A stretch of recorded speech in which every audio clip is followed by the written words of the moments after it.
Hi, everybody. Happy Wicked Wednesday and welcome to Shivers. There are tons of movies out there that make us feel like we're cursed when we watch them. But what about those that actually have the legend of being cursed? Today we're talking about infamous movie sets and stories that are alleged to be cursed. The first movie to talk about is The Omen. This movie from 1976 is said to be the most cursed movie of all time. The story of this movie revolves around a little boy named Damien, who now belongs to a normal family but is the new Antichrist. American scholar Brad Duran argued that The Omen was part of a trend of films featuring cosmic horror that started with Rosemary's Baby in 1968, but the film was unusual at the time because it concerned the end times, predicted in the Book of Revelation using the ideology of premillennial dispensationalism favored by American fundamentalist Protestants. Duran further maintained that the box office success of The Omen, which concerned the first stages of the apocalypse, reflected the zeitgeist of the 1970s America.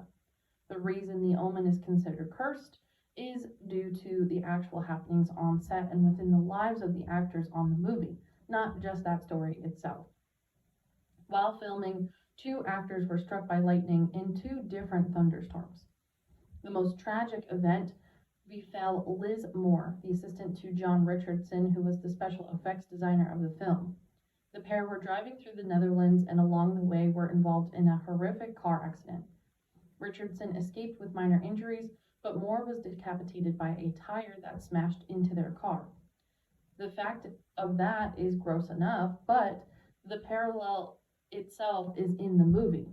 In one scene, a photographer that's helping Robert Thorne research Damien's origins is killed when he's decapitated by a sheet of glass that falls off of a construction vehicle while driving.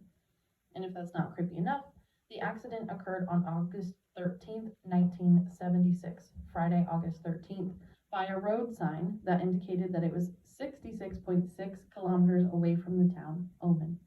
Crazy stuff. The next movie to mention is The Exorcist. This movie from 1973 is a cult classic, following the story of a young girl named Regan as she gets possessed by a demon. The movie itself is still one of the scariest of all time for many people, and was certainly the scariest for its time. The curse comes from the happenings during filming as well, which includes 4 deaths on set, Regan breaking her back due to poor effects in one of her possession scenes, and the star of the show dying in real life the same way that he died on screen. There was also a freak fire that happened on day 1 of filming where a bird flew into the circuit box and caused the entire set to burn down. The next movie to talk about is Poltergeist.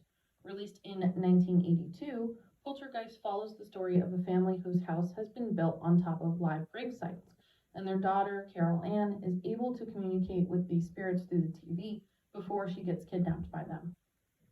During filming, 4 cast members died, with 2 of these deaths being ruled as freak accidents. One of these deaths, right before he died, he conducted an exorcism in his spare time after shooting on day 1. There were also real human skeletons used in the pool scene, adding to the eeriness and the lore of this cursed film. The next one on our list is Rosemary's Baby. The earliest of the classic horror films on this list, released in 1968, Rosemary's Baby is said to have kicked off this cursed movie happenings. We follow the story of a lovely husband and wife who want nothing more than to have a child.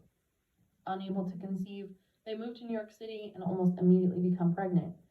Everyone surrounds Rosemary with advice and love and attention during her pregnancy, but she feels like something's off. It isn't until she's about to give birth that she realizes everyone around her is a Satanist and has admired her because she's been carrying the Antichrist this long. 2 deaths occurred while filming this movie, and one of the producers became infected with kidney stones and began hallucinating that Rosemary's Baby was a real story that he was living in. The main director, Roman Polanski, had a pregnant wife at the time of filming this movie. She believed something would happen to her and their unborn baby before she was due, and basically due to this story of Rosemary's Baby. Everyone told her that she was crazy, but she wasn't wrong. She and their unborn child were killed by the Manson family the week after Rosemary's Baby hit the theaters.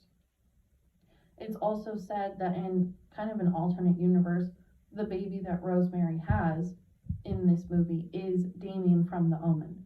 So that's kind of how they're all tied together. And getting into a non-horror horror movie that kind of really started all of this, we have The Wizard of Oz. This started everything. It was released in 1939, and a slew of folklore surrounds the story itself, as well as all the happenings during filming. We follow the story of Dorothy as she's sucked up in a tornado and transported to this beautiful land.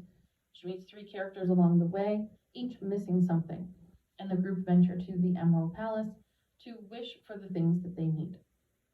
Dorothy and the crew encounter a number of obstacles along the way, including the Wicked Witch and her evil flying monkeys, and some munchkins that do their best to help them. The crew get to the Emerald City, and everything seems grand as the movie ends. In real life, however, there were a number of incidents that happened on set. 2 of the flying monkeys were killed when their wires broke, the stunt woman for the Wicked Witch broke her leg during filming, and the actors were all violently ill from the makeup used on day 1. The most famous folklore surrounding the movie, though, is that there is a munchkin who hanged himself during filming, and his hanging body can be seen as a shadow in the background of one of these scenes. This was never really confirmed to be true, but is something that everyone does their best to look out for.